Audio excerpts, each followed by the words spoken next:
ST, SC ও ওবিসিদের সংরক্ষণ ইস্যুতে রবিবার মালদা হবিবপুর ব্লকের মালদা নালাগোলা রাজ্য সড়কের বুলবুলচন্ডী এলাকায় পথ অবরোধ।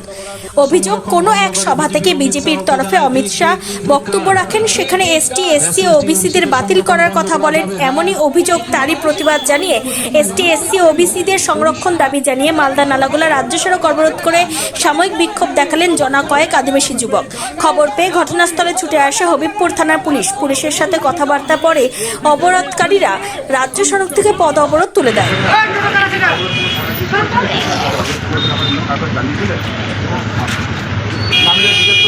আজকে ইলেকশনের দুদিন আগে এখন জানিয়েছিলে তোমরা হঠাৎ করে অবরোধ করলে কোনো কিছু নলেজে কোনো কিছু দরকার আছে কোনো কিছু কাগজ আমাদের কাছে দিয়েছিলে তারা বলেছিল না না আমি যেটা বলছিলাম করেছিলাম আমি সেটা জিজ্ঞেস করছি।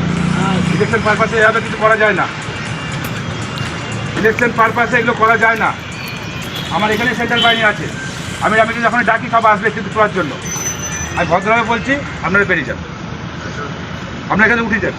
আমি যাতে আমাকে সেন্ট্রাল বাহিনী ডাকতে না হয়, সেন্ট্রাল বাহিনী দেওয়া হয়েছে এই কারণে যাতে কোনো কিছু যেন রাস্তা বা ক্লিয়ার না হয়। কালকে P-2 অ্যারেস্ট করে কী করবে বলুন, এখন উঠে যান। আমি বলছি করে যান, ইলেকশনটাকে মানুন, ইলেকশনে অনেক নিয়ম আছে যেগুলো এগুলো করা যায় না।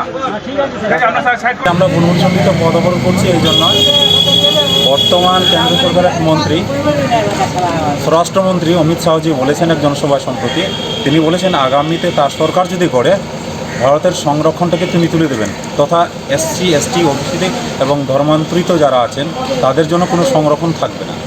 এতে করে যারা আমরা আদিবাসী, তপশিলি বা ওবিসি এবং ধর্মান্তরিত যাদের জন্য ডক্টর বি আর আম্বেদকর যে সংরক্ষণ রেখেছেন চাকরির ক্ষেত্রে, শিক্ষার ক্ষেত্রে, অন্যান্য জীবন জীবিকার ক্ষেত্রে, তাতে করে যদি সংরক্ষণ না থাকে তাহলে আমাদের কিন্তু জীবন তো পুড়ে মারার মতো হয়ে যাচ্ছে।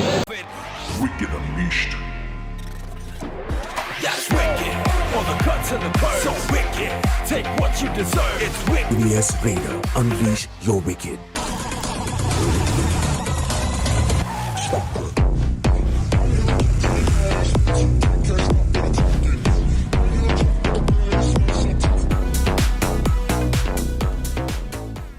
The new TVS N-Torque 125 Race XP.